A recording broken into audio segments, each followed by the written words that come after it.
안녕하세요. 뿔맞짱 기자들입니다. 자, A매치 휴식기 마무리됐습니다. 다시 K리그의 시간이 열렸습니다. 일정 문제로 한 라운드 멈춰졌던 파이널 A가 36라운드 해야 되죠. 21일 펼쳐집니다.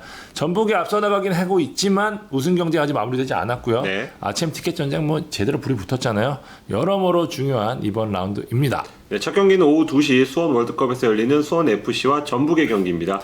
아무래도 전북에 좀 더 초점을 맞춰야 되겠죠. 전북은 휴식기 전 가장 중요했던 울산과의 맞대결에서 지금 봐도 극적인 그 네이버 보면은 그 지미집 원테이크 있는데 와 그거 보면 지금도 약간 울산 팬들은 물론 쓰리겠지만 그냥 삼자가 보기에는 와 유럽 분위기 나는 골이더라고요. 결승 버저비터로 3대2 승리를 거두면서 5연패에 성큼 다가섰습니다. 전북이 이제 스플릿 후 치러진 두 경기를 모두 잡으면서 확실히 승부차에 강한 모습 보이고 있는데 최근 힘 역시 공격입니다. 최근 치른 4경기에서 11골을 폭발시키고 있습니다. 3골을 넣은 일류첸코를 중심으로 구스타보도 2골 넣고 쿠니모토 2골, 한겨원, 송민규, 김보경 그러니까 공격진이 다 골을 넣고 있는 거예요. 네. 나란히 골맛을 보고 있고 쿠니모토, 백승호, 류재문 이 중원이 확실히 자리 잡고 있는 게 크거든요. 쿠니모토의 경기력이 눈에 띄게 좋아지면서 확실히 창의성이 올라가자 중앙이 사니까 측면의 힘도 살아난 모습이고요. 번갈아 득점포 가동하고 있는 일류첸코 구스타보 만기자 기사도 썼잖아요. 네. 전북 투기의 파괴력 역시 전북은 최전방이 살아야 돼요. 예, 보여지고 있고요. 김보경도 특급 조커로서 도움이든 득점이든 힘을 실어주고 있는 상황입니다. 지난 울산전에서 이제 바로까지 가세했기 때문에 양과 질 그리고 컨디션 면에서 전북은 시즌 개막 이래 최고의 공격진을 갖추게 됐고요. 반면에 수비는 조금 균열이 좀 있습니다. 최보경, 김민혁이 재활 중이고요. A대표팀의 김진수, 이용, 송범근이 차출이 됐죠. 백승호까지. 네. A대표팀 선수들이 일단 부상은 없기는 하지만 출전 시간이 제법 특히 수비 쪽에 김진수, 이용은 거의 풀타임에 가까운 두 경기를 다 소화했기 때문에 변수가 많은 상황이라는 점에서 그 부분은 좀 염두에 두셔야 될 것 같고요. 그래도 일단 홍정호가 건재하다는 건 전북의 믿을 구석이라고 봐야 될 것 같습니다. 네. 손FC는 최근 4연패 확실히 스플릿 도입 후에 동기부여가 떨어진 모습이에요. 쉽지 않아요. 네. 그래도 울산전도 그렇고 대구전도 그렇고 경기 내용은 나쁘지 않았거든요.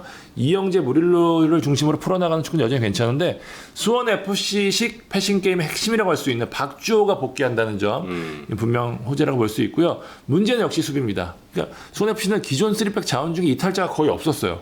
그럼에도 불구하고 4경기에서 무려 11골. 공교롭게도 두 팀이 넣은 거랑 똑같네요. 밸런스를 잡아주는 박주호가 돌아오는 만큼 좀 나아지지 않을까 싶기는 한데 오른쪽 윙백 정동원은 이날도 나서지 못할 가능성이 높아 보입니다. 올 시즌 맞대결에서는 수원FC가 1승 2무로 앞서 있어요. 김상식 감독과 김도균 감독이 굉장히 절친이거든요. 네. 아마 김상식 감독 입장에서는 좀 친구가 미울 텐데 이 친구한테 열세로 시즌을 마치는 건 원치 않을 거란 말이죠. 그런 의미에서 좀 공격적으로 반드시 또 승리가 필요한 입장이기 때문에 그럴 것으로 보이는데 양 팀에는 최근 트레이드 썰로 좀 중심에 모였던 쿠니모토 잭슨이 있잖아요. 네. 전북은 역시 공격이 중요하고 수원FC는 지금 수비가 중요한 상태이기 때문에 전북이 공격의 시발점 역할을 하는 쿠니모토와 수원FC 3백의 핵심인 잭슨을 키플레이어로 삼도록 하겠습니다. 트레이드 썰 나온 선수 둘을 키플레이어로. 좀 이어가자면 이 트레이드 썰은 썰로 그칠 가능성이 높다. 네. 사실상 안 될 가능성이 높은 썰이 됐습니다. 쿠니모토 보낼 수 없는 존재가 됐습니다. 예측해 주시죠. 결승골 어시스트를 하고 네. 전북 고위층이 쿠니모토를 번쩍 안아 올렸대요. 네가 짱이다. 네가 날 살렸다 이러고. 여름에는 안 그랬던 것 같은데. 그랬다고 하더라고요. 네. 전북 승리입니다. 네. 흐름을 탄 전북의 대승이 예상됩니다. 저도 흐름에 따라 전북 승하겠습니다. 자, 두 번째 경기 4시 30분 울산 월드컵 경기장에서 열리는 울산과 제주의 경기입니다.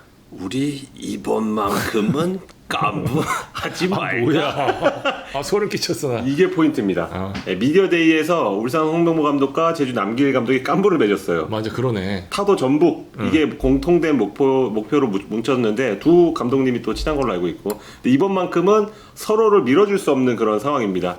울산은 선두 전북을 승점 3점 차로 추격하고 있고 제주는 3위 대구를 1점 차로 추격하고 있습니다. 두 팀 모두 이겨야 합니다. 예, 올해 세 번의 맞대결 모두 팽팽했습니다. 세 번 맞붙어 울산이 1승 2무 한 번 이겼지만 시원하게 이긴 경기가 없다. 제가 두 경기를 현장에서 봤는데 네. 다 재밌게 진행됐었어요. 맞습니다. 팽팽한 그런 양상이 펼쳐졌는데 2019년 돌아보면 울산이 3전 전승 3경기 모두 제가 알기로는 다득점을 한 걸로 기억하는데 그때와 분위기는 많이 다릅니다.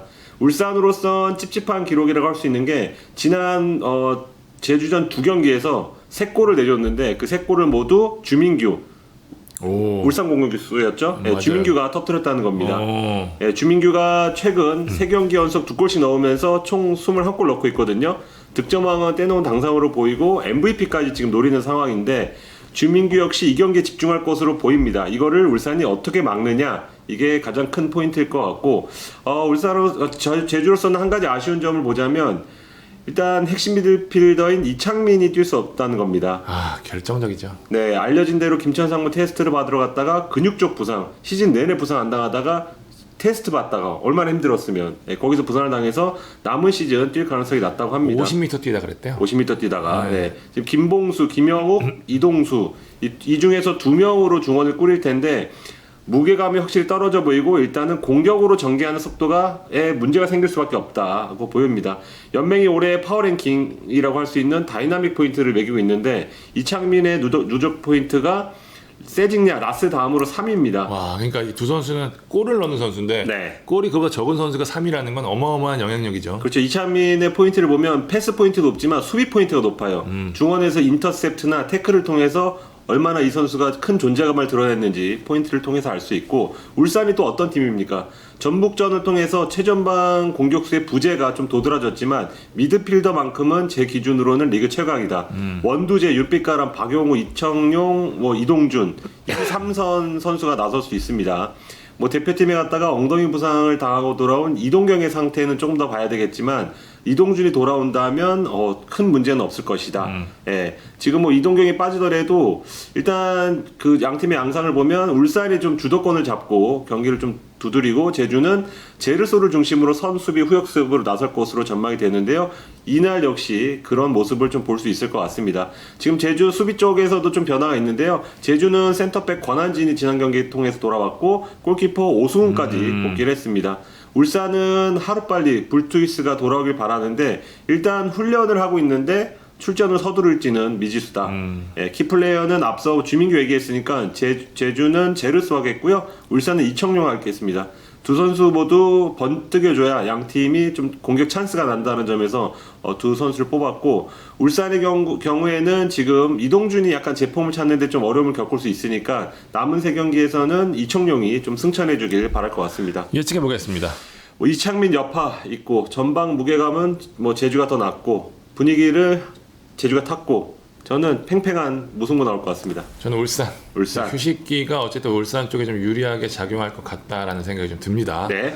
자, 마지막 경기 대팍에서 열리는 대구와 수원의 경기입니다. 대구의 포커스를 맞춰보겠습니다. 대구는 제주와 3위 싸움을 하고 있고 FA컵 결승전도 남겨뒀습니다. 24일날 펼쳐지죠. 네, 21일 수삼전 치르고 사흘 뒤 광양 가서 전남과 FA컵 결승 1차전을 치러야 됩니다.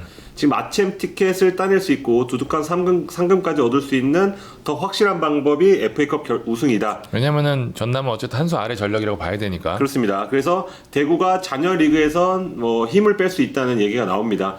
근데 스쿼드 여건상 힘을 뺄 수밖에 없다. 이달 초에 논란을 일으킨 정승원, 박한빈, 황순민 3명이 지금 잔여 경기 출전 불가 징계를 받았잖아요. 이 세 선수의 공백이 너무나 커 보입니다.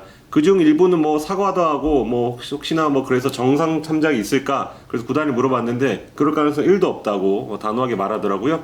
여기에 이용래가 지금 부상 중이고 수비수 박병현은 22세 대표팀과의 연습 경기에서 다쳤습니다. 그래서 출전이 불투명하다. 예, 여기다 더 큰 게 이진용 선수입니다. 지난 수협전에서 후반에 경고 누적으로 퇴장당했습니다. 네. 그래서 지금 이진용 자리를 어떻게 메울지 이게 굉장히 큰 고민이 될 수밖에 없는 게 황순민 자리는 안용우가 그런 대로 메울 수 있습니다. 근데 중원에선 주력 자원이 싹 빠졌습니다.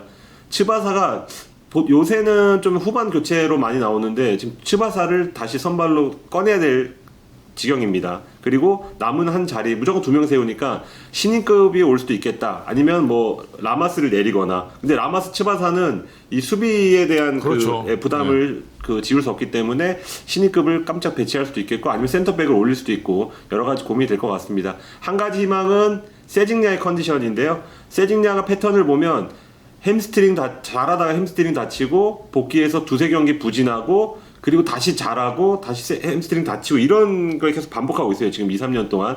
근데 지금 최근에도 햄스트링 다쳤다가 돌아와서 살짝 뭔가 0점이 안 맞는 모습 보여줬거든요. 근데 이번 휴식기가 세징야 폼 회복에 도움이 됐을 것 같습니다. 그래서 만약 FA컵 감안해서 로테이션 돌리더라도 그래도 세징야는 나와서 제 몫을 해줄 것 같다. 이게 아마 수원도 두려워하는 부분일 것 같고요. 정태욱은 지난 경기에서 부상으로 교체됐지만 정상훈련 중이라고 하니까 큰 걱정은 안 하셔도 될 것 같습니다. 수원은 최근 2연패고 그 지난 제주에서 뭐 오심이 경기에 영향을 미치긴 했지만 최근 두 경기 무득점하면서 다소 힘이 빠진 그런 모습입니다. 그래도 수원에도 희망이 있습니다. 가장 최근에 승리한 상대가 대구라는 것. 그 전까지 대구 상대로 4경기 연속 무승이었는데 대구 맞아요. 징크스도 기억나네. 끊어냈습니다. 다만 스쿼드 컨디션은 파이널 라운드 들어와서 계속 좋지 않습니다. 정상빈이 22세 대표팀에 갔다가 이제 부상으로 낙마했는데요. 들어가 보지도 못했죠. 들어가보지 못했죠. 다음 울산전에 대비해서 이번에 쉬어갈 가능성이 있어 보이고 민상기는 돌아올 것으로 보이지만 헨리 지금 캐나다 대표팀 이번에 멕시코전도 뛰었더라고요. 선발로 헨리도 돌아온 일정상 쉽지 않아 보입니다. 여기에 장호익이 경고 누적으로 빠집니다. 아, 3백이 뭐. 네. 쉽지 않아요 구성이. 네. 장호익이 세징야 특히 그 지난 대구전에선 에드가를 장호익이 잘 막아서 수원이 승리했던 건데 그 장호익이 빠진다면 여기를 어떻게 메울지 고민일 것 같아요. 뭐 양상민, 박대원, 구대영 중에서 어떻게든지 그 자리를 찾을 것 같고요. 뭐 박건호 감독이 지난 제주전에서 골키퍼 바꾸고 유주환 미드필더 내리고 전세진 톱으로 세우고 이렇게 변화를 주고 있습니다.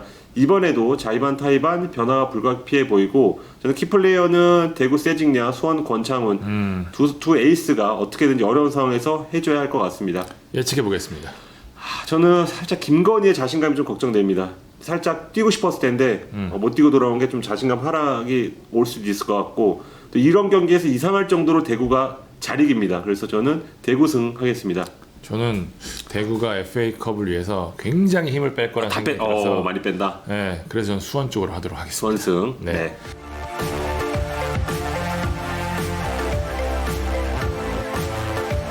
자, K리그1 파이널 A 3경기 프리뷰해봤습니다. 저희는 다음 주 리뷰로 찾아뵙도록 하겠습니다. 지금까지 볼만찬 기자들이었습니다. 감사합니다.